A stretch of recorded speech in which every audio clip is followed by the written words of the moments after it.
సింగరేణి లాభాల వాటా బోనస్, దసరా కానుకగా కార్మికులు ఉద్యోగులకు బోనస్.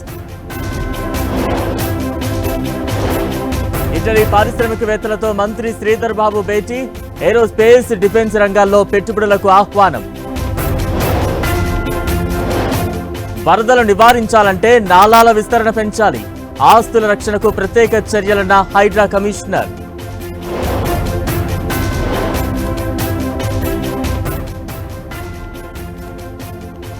నాగారంలో రోడ్డెక్కిన కాలనీ వాసులు, వరద నీటి ఇళ్లలోకి చేరుతోందంటూ నిరసన.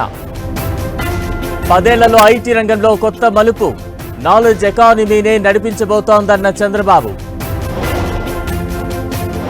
గాజుల రామారంలో హైడ్రా కూల్చివేతలపై కవిత ఆగ్రహం, హైకోర్టు ఆదేశాలు పట్టించుకోరా అంటూ సూటి ప్రశ్న.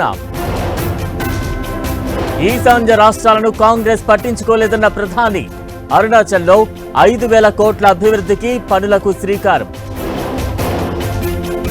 శ్రీనగర్లో అనుమానాస్పద వస్తువు కలకలం, నిర్వీర్యం చేసిన భద్రతా బలగాలు.